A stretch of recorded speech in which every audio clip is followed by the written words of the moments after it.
it'll have an immense effect on GDP, but what else happens first, or what happens next? I mean, inflation, recession, stress This on. is where Michael and I are in agreement and differ to most economists, because what most economists are expecting is inflation coming out of this. They look at a rising oil price, and therefore, because oil is an input to producing virtually everything, that all of the prices are going to be marked up because of it.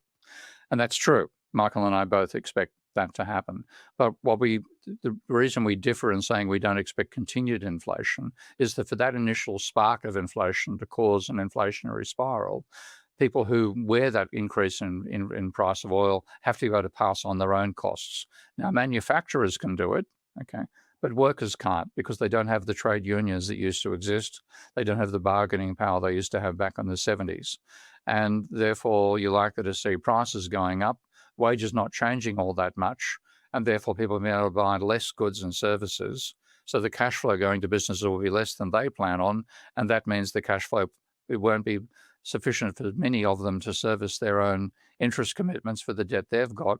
So they'll go into deflation, because if you face bankruptcy, a normal reaction of a business facing bankruptcy is to cut its prices and hoping it can attract business in through its door, and its rivals therefore suffer rather than itself. But if everybody's doing it, then the price level drops, and that means the outstanding value of private debt rises, even though the level of private debt hasn't increased. And that was what gave us the Great Depression. So in the Great Depression, you had private debt falling at about 10% per annum, but prices falling by the same level, then GDP in nominal terms falling by 20% per annum.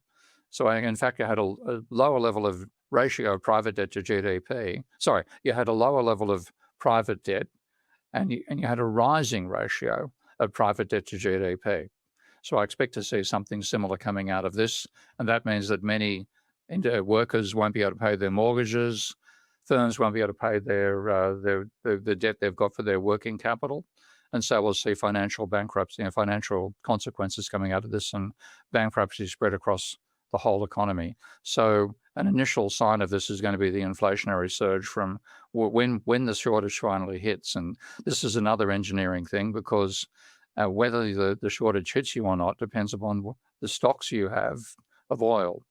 And if you have let's say you got a year and a half's worth of stock of oil, then you'd need the war to go on for a year and a half before you'd have any problems. But if you only have 90 days, then you've got 3 months, okay? And China has 1.5 years of oil supply. America had 90 days. It's now down to less than 30. So it means that at some stage, the disruption that Trump has done to the supply of oil coming out of the Strait of Hormuz will mean that there will be suddenly, again, it's a question when the stocks run out, but suddenly you'll go from being able to supply 100% of demand to 5% of demand. And when that hits, prices will go through the roof, okay, of course. But at the same time, you won't just be prices that change. It's the amount of goods you can actually physically produce will fall. And we're going to see a collapse in the production system, which we haven't had outside of world wars in the past.